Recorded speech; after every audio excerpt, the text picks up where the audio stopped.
Una mipango mingi sana kufanikiwa either kwenye biashara, mikakati yako, ratiba yako ya siku nzima. Lakini unfortunately, kile ulichokipanga hakitimii kabisa. Hadi unaanza kujiuliza, kwani shida ni nini? Na mwisho wa siku unakuja kugundua kwamba tatizo kubwa ambalo liko ndani yako ni uzembe. Kwa kitaalamu wanaita laziness. Sasa unaona kabisa mtu unafanya jambo fulani kiasi kwamba unalifanya lile jambo kwa uzembe, na kisha baada ya muda unasema sikuzingatia sana, nilifanya lile jambo kwa uzembe. Sasa kwa nini uzembe? Kama umeshajua ukifanya jambo kwa uzembe hutofanikiwa, kwa maana kile kitu ulichokipanga kitaweza kutimia, ni vipi sasa unaendelea kufanya uzembe? Unajibu kwamba nimejaribu kuacha uzembe, nimejaribu kuwa jasiri, lakini nimeshindwa. Umeshindwa vipi kuacha uzembe? Leo na kukaribisha kuweza kusekeleza moja kwa moja technique ama trick ambazo utazitumia moja kwa moja kuweza kuua uzembe wako na kubaki mtu ambaye ana focus kwenye kile kitu ambacho anakitaka, mikakati yako na ratiba yako, na mpaka siku inamalizika. Kitaalam tunasema kill your laziness, na hapa tutajifunza jinsi gani uzembe unaweza kubadilishwa na kuwa miongoni mwa hamasa kubwa zaidi kwenye mafanikio yako. So karibu sana. Kama ni mara ya kwanza kutazama channel yetu, please tumia sekunde chache tu kwa ajili ya kuweza kubonyeza neno subscribe, ili mradi uweze kupata makala kama hizi zinazofundisha kuhusiana na ulimwengu pamoja na maarifa zaidi. Hizi ni siri za mafanikio. Tumia sekunde chache kwa ajili ya kusubscribe. Karibu. Kabla ya kufahamu kwamba ni namna gani tunaweza tukaua uzembe na mambo ambayo tunayapanga hayatimii, basi tuje kwenye engo moja ambayo itatufanya sisi tuweze kufocus na tuweze kuacha kabisa kuhusiana na swala zima la uzembe. So swali la kwanza la kujiuliza ni kwamba uzembe hasa ni nini? Ni tabia ambayo ipo kwenye miili yetu, ni tabia ambayo imezaliwa, ama ni tabia ambayo tumejifunza kutokana na maisha tunayoishi kila siku? Mara nyingi watu hudhani uzembe ni tabia ya kuzaliwa nayo, kwa maana kama mtu unazaliwa na macho, unamzaliwa na kigumizi, unazaliwa unaongea vizuri, unazaliwa yani vile vitu natural ambavyo mtu anazaliwa navyo. Ndio mara nyingi watu hudhania ni hivyo, lakini ukweli ni tofauti kabisa. Uzembe sio tabia ya kuzaliwa nayo, bali ni tabia ya kujifunza kutokana na kile ambacho unaishi kila siku. Hakuna mtoto anayezaliwa akiwa mvivu, na hakuna binadamu anayezaliwa akiwa na tabia ya uvivu, bali uzembe hujengwa taratibu kupitia mazoea, mazingira, hofu na kukosa sababu kubwa ya kupambana. Unataka ufanye jambo fulani, lakini unalifanya kikawaida, na sababu kubwa unasema kwamba sio mbaya sana, acha nifanye tu hivi, inatosha. Tabia zile unazozijenga kwenye kila kitu unachokifanya ndivyo kadri zinavyokujengea njia kubwa zaidi ya wewe kutokufika pale ambapo unataka kufika, na mwisho wa siku inatengeneza tabia moja kubwa sasa ambayo ni uzembe. Kuna ile kauli ama ule msemo wa Kiswahili, nakumbuka kama sio methali kama sijakosea, haba na haba hujaza kibaba. So utaweka kidogo, utachukulia kama ize, utafanya jambo fulani, lakini mwisho wa siku itakuja kutengeneza tabia ya uzembe ambayo itakufanya usifanikiwe kwenye maisha yako. Ndio maana watu wengi wana ndoto kubwa, lakini maisha yao yanabaki vile vile mwaka hadi mwaka. Kila linapofika Januari, nitaanza kufanya kitu fulani, huu mwaka uweze kuisha hivi hivi, lakini mwisho wa siku mwaka unaisha na hajafanya jambo lolote lile. Sio kwamba hawana akili, sio kwamba hawataki mafanikio, bali tatizo ni moja tu, wanaahirisha mambo yao wenyewe kwa sababu kubwa ya uzembe. Mwandishi maarufu James Clear kwenye kitabu chake cha Atomic Habits anaeleza kuwa kila tabia unayorudia kila siku ndio inayounda maisha yako. Kwa maana kama tabia yako ni kusoma sana, basi maisha yako yatakuwa kwenye cycle ya kusoma sana, na pia utaongeza maarifa mengi zaidi, kwa sababu ukweli mwingi sana umefichwa kwenye kusoma na pia kwenye makala mbalimbali ambazo zinaelezea kuhusiana na maisha halisi. Sasa kama wewe tabia yako ni ya uzembe kila siku, ndivyo maisha yako yatakavyokuwa ya uzembe, kwa maana unachoishi leo ndicho ambacho kitakachokuja kuwa kwa baadaye. Kwa lugha rahisi ni kwamba ukirudia uzembe kila siku, ukirudia kuahirisha mambo yako ambayo unayafanya kwa ajili ya kufanikisha jambo fulani kila siku, maisha yako yatajengwa katika tabia za uzembe, kwa maana utakuwa na nature fulani vya uzembe. Mwisho wa siku unakutana na mtu anakuambia, mbona wewe una tabia ya uzembe sana, uko active, hauko punctual. Hii inatokana na tabia unazozifanya kila siku. Unafanya kitu fulani, unasema hiki ni kidogo, hakina madhara, lakini kumbe kinaendelea kinajikusanya. Mwisho wa siku inakuja kutengeneza kitu kikubwa ambacho ni uzembe, kinachopelekea kuweza kutokufanikisha malengo yako. Sasa twende kwenye engo kubwa ya uzembe. Uzembe bana ni adui anayejificha kwenye mafanikio ya watu. Tatizo kubwa la uzembe ni kwamba hauji ukiwa umevaa sura ya uvivu, mara nyingi huja ukiwa umejificha kama ngoja nianze kesho. Yaani hauji direct, kwa maana namna utakavyotafsiri na akili yako utaamini kwamba labda unapumzika au unataka ufanye kitu fulani cha muhimu zaidi kuliko kile ambacho unakifanya. Example, uzembe unakuja kwa njia ngoja nianze kesho, au ngoja nitaanza kesho, au ngoja niangalie kitu fulani kwanza and then nitarudi, au bado nina muda, siku nzima bado ipo, nitaanza nikijisikia vizuri, leo nimechoka kidogo, ngoja nipumzike mapema. Automatically hiyo ndio tabia ya uzembe inaanza kutengenezwa. Mwisho wa siku inakuja inatengeneza kitu kikubwa ambacho kinakuwa ni kibaya na kinakupelekea moja kwa moja kuweza kushindwa kufanikisha malengo yako. Sasa ukiwa kama wewe ni mtu wa kuahirisha sana mambo, kwamba ukitaka kwanza leo unaweka kisingizio fulani, na ukiangalia kile kisingizio kama kina important fulani hivi, kiasi kwamba kama tuseme labda maybe leo siku nzima ulikuwa unazunguka sana, alafu ikafika muda wa jioni ambao unatakiwa ufanye kazi fulani, unakumbukia unasema leo nimezunguka sana, so ngoja nipumzike ili mradi nitaendelea muda unaofuata. Automatically tayari kesho yake tena unakuja unasema hivyo, au unafanya lakini ufanye vile ambavyo ulitakiwa kufanya, na lengo lako unapanga kabisa kufidishia. So ukijikuta wewe ni mtu wa hivyo, basi ujue kabisa uzembe unakunyemelea na ni miongoni mwa kitu hatari zaidi kwenye mafanikio yako. Mel Robbins anasema ubongo wa binadamu umeumbwa kutafuta comfort zone kuliko maendeleo. Yaani ubongo wa binadamu umeumbwa kurelax kuliko kujituma. Ubongo hauhitaji ufanye kazi ngumu sana. Aidha ukianza kufanya tu zile kazi ngumu, basi ubongo moja kwa moja utaanza kukupeleka kwenye comfort zone. Manake zone ambayo wewe utajihisi umerelax, utapata pressure ile ya kufurahia kila kitu ambacho unakifanya, na mwisho wa siku maendeleo yanakuwa mbali. Na ndio maana akili yako mara nyingi sana inapenda sana kuingia TikTok. Unaweza kusema kwamba naingia TikTok dakika 5, maybe naingia Instagram dakika kadhaa, alafu utaslide utaangalia reels, muda unapitiliza kuliko hata kile ambacho ulikipanga. Lakini hizo dakika ukasema kwamba mimi nitatumia dakika 10 kuweza kusoma kitabu.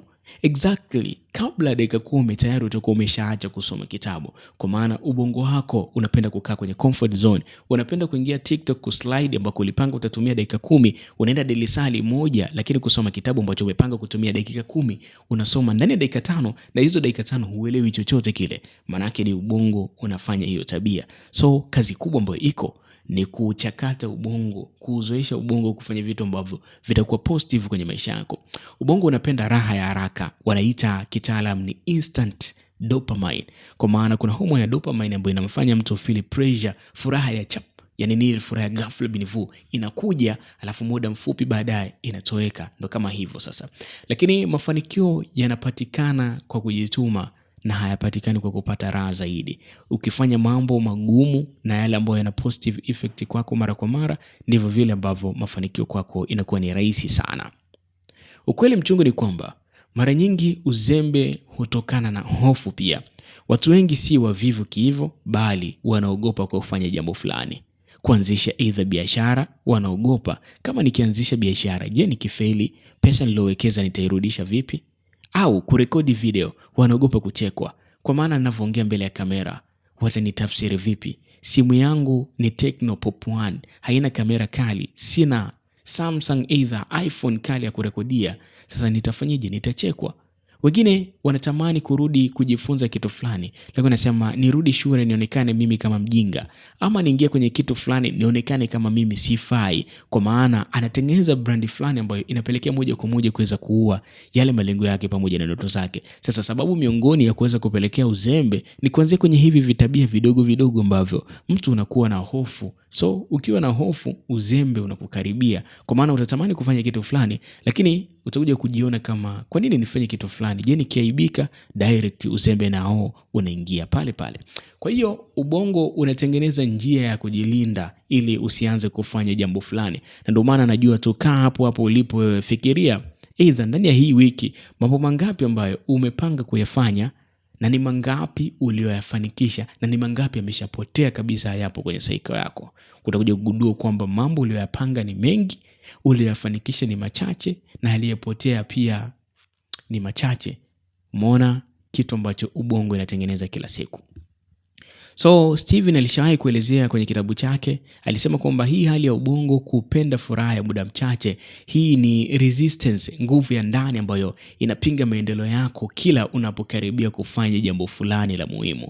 Na kadri unavyozidi kuendelea kukaa kwenye ile hali, basi ndivyo ubongo wako unadumaa, mwisho wa siku huwezi ukafanya jambo lolote lile. Sasa nimeongea mambo mengi sana. Sasa tuje kwenye vitu ambavyo vitakufanya ama technique, mbinu za kijeshi zaidi za kuua uzembe wako. Sasa kama wewe ni mtu uzembe sana, ni muda rasmi kuweza kunisikiliza kwa makini ili uweze kuchukua tech na kuchukua trick ambazo zitakusaidia moja kwa moja kwenda kuweka mbali kabisa uzembe wako na kuweza kukaa mbali kabisa na ule uzembe ambao upo na unaendelea kukutafuna, hadi finally uweze kurudi kwenye mfumo ambao unatakiwa na mfumo ambao utaweza kukujengea matokeo ambayo ni positive na matokeo ambayo ni mazuri pia. So twende kwenye njia ya kwanza. Njia ya kwanza kabisa inaitwa kanuni ya sekunde 5. Kwa nini kanuni ya sekunde 5? Mwandishi Mel Robbins alikuja na mbinu rahisi lakini yenye nguvu sana. Unapopata wazo la kufanya jambo muhimu, hesabu haraka 1, 2, 3, 4, 5 and then anza kufanya lile jambo. Either unataka kufanya kitu fulani, unataka kuandika kitabu, unataka kusoma kuhusiana na kitu fulani, unataka kutengeneza kitu fulani, usiseme nitatengeneza baada ya. Hesabu sekunde 5 tu, baada ya hapo tekeleza lile jambo kama linawezekana wa kufanya hapo. Either take an example, upo kwenye akili yako umetengeneza idea nyingi sana. Maybe wewe ni mwandishi, unataka utengeneze script kuhusiana na movie ambayo unataka uitoe. Sasa automatically ikaja idea. Sasa ile idea, ile mradi isife na kuua ule uzembe, tumia sekunde ya kanuni 5. Hizo sekunde 5 ambazo utazihesabu 1, 2, 3, 4, 5 and then anza kuandika script yako. Hii itakupa nguvu na itakulemaza kwenye uzembe, kwa maana itakuondoa kwenye uzembe, lakini itakupa nguvu ya kuweza kufanya, kwa maana uzembe wako unalemazwa, unashindwa kuwa na ile nguvu. So anza kwa kuhesabu sekunde 5. Usiupe ubongo nafasi ya kutengeneza visingizio vipya, aidha umechoka au una njaa, sijala, sijui nini, kwa sababu sekunde chache zikishapita akili inaanza kusema ngoja kwanza, baadaye kidogo, kesho itakuwa vizuri zaidi, au hapa inabidi nifanye hivi, au hapa tupunguza hiki, au hiki fanya hivi. Directly uzembe unaanza kutengenezwa taratibu. So ili mradi uweze kufocus, basi tumia kanuni ya sekunde 5. Hesabu 1, 2, 3, 4, 5 start, au 5, 4, 3, 2, 1 and then unaanza kufanya jambo lako. Hii itapeleka moja kwa moja ubongo wako kuwa active na pia kuweza kufanya uzembe ambao upo kwenye mwili wako kuweza kulemazwa kabisa. So mbinu ya pili ni sheria ya dakika 2. Mwandishi David Allen alieleza kwamba kazi inayochukua chini ya dakika 2 ifanye mara moja. Tandika kitanda, jibu ujumbe muhimu, osha kikombe, andika paragraph 1. Kazi ndogo ndogo zinabidi zifanywe kwa haraka zaidi. Kwa mfano, unataka kufanya jambo fulani na ile jambo unajua kabisa halizidi dakika 2, just lifanye. Usiseme kwamba nitalifanya baadaye. Na ukiangalia muda ule una muda mzuri wa kuweza kufanya jambo na jambo lile halizidi dakika 2. Either unataka kusuza kikombe ama unataka kufanya kitu fulani, au unataka kufunga pazia kwenye mlango, kufunga pazia kwenye dirisha. Yani ni kitu ambacho hakizidi dakika 2. So inabidi ukafanya hapo kwa sababu baada ya kufanya kile kitu ndivyo vile inakujengea wewe spirit ya kuweza kuvunja kabisa ule uzembe uko ndani yako. Nilishawahi Nilikwambia kwamba kitabu cha Atomic Habits kinaelezea kwamba tabia ambazo unazifanya kila siku ndio zile ambazo zinadetermine maisha yako ya kesho. Kwa maana kama ukitumia hii kanuni, sekunde 5 unafanya jambo fulani, dakika 2 ambalo unaweza kutimiza, unaenda unamaliza jambo. Yani unaenda punctuality, unaenda kwenye systematic order, sio kwamba unasingizia utafanya baadaye. Basi itakujengea moja kwa moja njia wewe kuweza kufanikiwa. So mbinu ya 3 ni vunja ndoto kubwa kwenye vipande vidogo vidogo. Usitake kuwa na mafanikio makubwa sana kwenye kuyatekeleza. Elewa, usitake kuwa na mafanikio makubwa sana kwenye kuyatekeleza. Kwa maana gani? Mafanikio kuwa nayo makubwa, lakini utekelezaji tumia njia ya kuvunja yale mafanikio. Tatizo sio kwamba ni kazi ngumu. Tatizo ni kwamba unaiona kubwa sana. Usiseme nataka kuwa tajiri. Sema leo nataka kusoma kurasa 5. Leo nataka kupata mteja mmoja. Leo nataka kurekodi video moja. Darren Hardy anaeleza kuwa mafanikio makubwa hutokana na vitu vidogo vinavyorudiwa kila siku. Kwa maana kama ukitengeneza video ndogo kila siku ya dakika 3, utaongeza dakika 3 zingine, utaongeza na experience mpya itakuja. Moja kwa moja utaweza kujifunza kitu ambacho ni bora zaidi. Hebu imagine, chukulia hili. Tone la maji haliwezi kuvunja jiwe leo, lakini miaka mingi baadaye jiwe linapasuka moja kwa moja. Ni hamasa ndogo sana, lakini inaelezea vitu vingi vikubwa. Imagine tone la maji linalodondoka kwenye bomba hadi ndoo inakuja kujaa. Sio kwa step ndogo, bali ni kwa step kubwa. Kwa maana inaanza, ukifungulia bomba utakuta tone la kwanza linadondoka kwenye ndoo, tone la pili. Yale matone yataunganika na utaona kwamba ukiongeza pressure ya ile bomba maji yatakuwa yanatoka kwa wingi zaidi, lakini finally unakuja kupata maji mengi. Je, initially kwa nini? Kabla ya kuanza kupata hivyo vitu, ilianza na tone la maji ambalo lilianza kudondoka taratibu, mwisho wa siku ikaja kutengeneza kitu ambacho ni maji mengi zaidi. So, kadri unavyozidi kuongeza nguvu zaidi kwenye jambo lako, ndivyo vile utapata matokeo makubwa zaidi. Wanasema kwamba discipline is stronger than motivation. Kwa maana hamasa, kuwa na nidhamu ni bora zaidi kuliko kuwa na hamasa. Utasikiliza hamasa fulani ili mradi uweze kupata kitu fulani, lakini kama ukiwa na nidhamu ya kile kitu, basi utaifanya kwa ubora zaidi. Simu yako inaweza kuwa muuaji wa ndoto zako kwenye sehemu kubwa sana na kupelekea kuwa chanzo kikubwa sana cha uzembe kwako. Makampuni makubwa ya mitandao ya kijamii yanapigania kitu kimoja tu, attention yako, kwa maana kuweza kuweka akili kwenye kile kitu ambacho unakifanya. Kila notification ni mtego. Dakika 10 za Instagram hugeuka kuwa masaa 2. Just imagine.